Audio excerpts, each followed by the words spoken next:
कई बार हम सुनते हैं कि दहेज देना गलत है।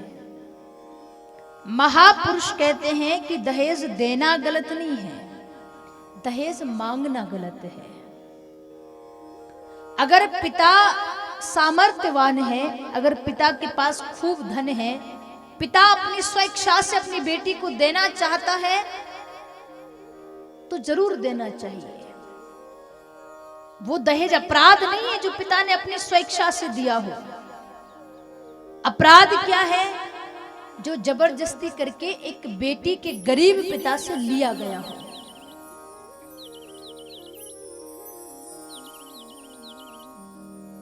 महापुरुष कहते हैं, हमने एक और दिन कहा था, लेवल मिला करके नहीं, गुण मिला करके ब्याह करिए। महापुरुष कहते हैं कि बेटी का ब्याह करने वाला, बेटी का जो पिता होता है, जो कन्यादान करते हैं, जो अपने कलेजे के टुकड़े को दान कर रहा हो, बेटी का पिता राजा के समान है जो इतनी बड़ी वस्तु दान में दे रहा है, अपने कलेजे का टुकड़ा दे रहा है। अगर बहू पाने के बाद भी वर पक्ष वाले दहेज के इच्छुक हैं और मांगना चाहते हैं तो दुनिया में उनसे बड़ा भिखारी कोई और नहीं है। बेटी का पिता राजा है और यदि वर का पिता भिखारी बन जाए तो फिर एक राजा की बेटी का ब्याह भिखारी के घर कैसे हो सकता है? नहीं हो सकता। ऐसे घर में तो रिश्ता करना ही नहीं चाहिए जहां सामने से मांग आती हो, इतना केस लेंगे, इतना सोना लेंगे, ये गाड़ी लेंगे, इतनी चांदी लेंगे। एक पिता ने जाने कितने सपने सजाए होते हैं अपनी बेटी की शादी के लिए।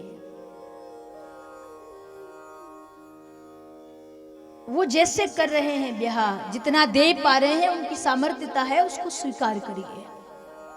दहेज मांगिए नहीं, पर दहेज अगर देने के लिए आप सामर्थ्यवान हैं तो जरूर दीजिए। हमारे भारत देश का एक नियम है, यहाँ जितना हक बेटे का है उतना ही हक बेटी का भी है। प्रॉपर्टी के अगर 2 बच्चे हैं घर में तो 2 हिस्से होंगे, 2 बेटे हैं तो 2 हिस्से होंगे। अगर एक बेटा एक बेटी है तो फिर वहां हिस्सा नहीं होगा। बेटियों को कौन प्रॉपर्टी देता है? नहीं देंगे। पर महापुरुष कहते हैं, प्यारे, ना भी दो तो बेटियां आपकी संपत्ति नहीं चाहती। अरे संपत्ति बांटने का काम तो बेटों का है, बेटियां तो हमेशा माँ बाप की विपत्ति बांटा करती है। वो तो माँ बाप के दुखों को अपने तक लेकर के अपने ऊपर उन दुखों को ढालना चाहती है कि ये दुख मुझे मिल जाए, मेरे माँ बाप खुश हो जाए। यहाँ बेटों की बुराई नहीं है, पर थोड़ा भाव समझने का प्रयास करिए।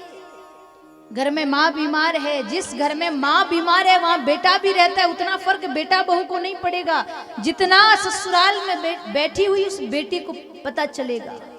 वो बार बार मन करेगी मेरी माँ बीमार है, मैं चली जाती। पर एक और निवेदन करूं, जितना अपनी माँ को दुखी देखकर आपका मन दुखी होता है, उतना ही मन अपनी सास ससुर के लिए भी आप बना करके रखिए, ताकि आपका जीवन ससुराल में भी खुशहाल रहे। कहा जाता है कि बेटा एक परिवार को लेकर चलता है, बेटियां 2-2 परिवारों को लेकर चलती है। पूरी जिम्मेदारी आप निभाएं।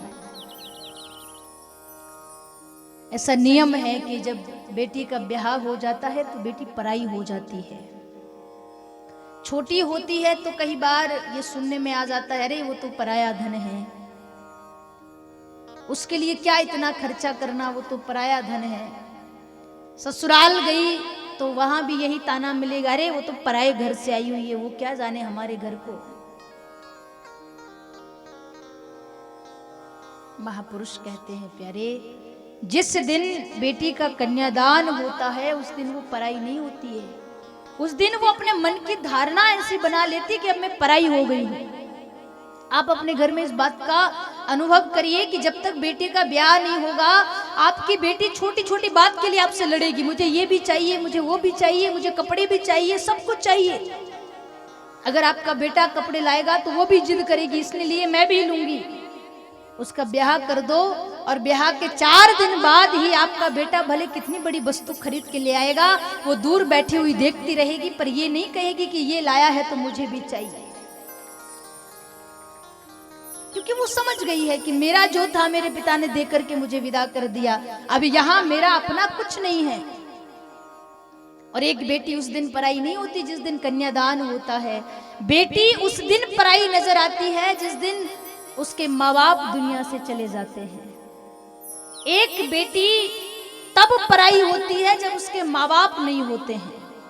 जब तक माँ बाप हैं, उम्र कितनी भी हो जाए, बेटियां पराई नहीं हुआ करती। माई बाप सदैव उन्हें अपना मायका अपना घर लगता है। अरे मायके से बुलावा नहीं आए तो बिन बुलाई चली जाती है। और यकीन मानिए, माँ बाप के जाने के बाद भाई भौजाई बार बार बुलाए तब भी बेटियां अपने मायके जाना नहीं चाहती। पराई तो वो तब होती है जब माँ बाप उन्हें छोड़ करके चले जाते हैं। और माँ बाप जब तक होते हैं, माँ जिस कमरे में रहती हो, पिता जिस कमरे में रहते हो, बेटी ससुराल से आएगी तो दौड़ करके वहीं जाएगी जहां माता पिता रहते हैं। माँ बाप गए, वो ठिकाना चला गया जहां वो बैठा करती थी, वो जगह चली गई जहां वो बैठा करती थी। उसके बाद विचार करती है, घर में 3 भाई हैं, जाऊंगी, 4 भाई हैं, जाऊंगी तो किसके घर जा करके बैठूंगी। ऐसा ना हो बड़े वाले के घर जाऊं तो छोटे वाले को बुरा लग जाए। पर जब माँ बाप होते हैं तो बेझिझक अपने माँ बाप के पास जाती है। किसी को भला लगे बुरा लगे, हम हमारे माँ बाप से मिलने आए हैं, माँ बाप के पास रहेंगे।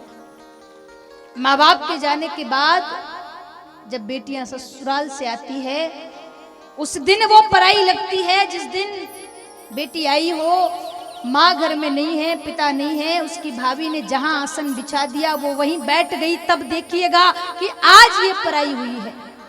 घर के हर एक कमरे को अपना अपना कहने वाली, जब आंगन के एक कोने में आसन बिछा दे भाभी, वो वहां बैठ जाए, तब लगता है कि अब ये हकीकत में पराई हो गई है। माँ बाप के सामने 1000 बार जिद करने वाली बेटी, माँ बाप के जाने के बाद उसकी भाभी पुरानी साड़ी भी उसे दे दे तो वो पलट कर ये नहीं कहेगी कि ये मुझे पसंद नहीं है। भले वो ओढ़ेगी नहीं पर उसको लेके जाएगी साथ। संत कहते प्यारे, माँ बाप से मायका तब तक है जब तक माँ बाप हैं। माँ बाप के जाने के बाद मायका भाई भौजाई से है। प्रयास करिएगा कि जब आपकी ननंद आपके घर आए तो उसे कोई भेदभाव नजर नहीं आए। आपकी ननंद से उतना ही प्रेम करिए जितना आप अपनी बेटी से करते हो।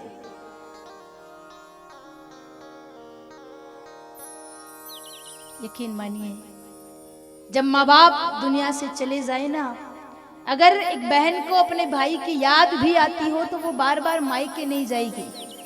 अभी गई थी 1 महीने पहले, अगर दोबारा जाऊंगी तो कहीं भाभी को ये ना लगे कि ये बार बार क्यों आती है, कहीं इसके भाई से कोई रुपया पैसा तो नहीं ले जाती होगी। इस डर के मारे वो आती नहीं है। भाई बुला भी ले, आ भी जाए, भाई भले अपनी बहन को 10,000 रुपए का लिफाफा दे दे, 50,000 के कपड़े दिला दे, पर वो तब तक खुश नहीं होगी जब तक उसकी भाभी उससे प्रेम से बात ना करे।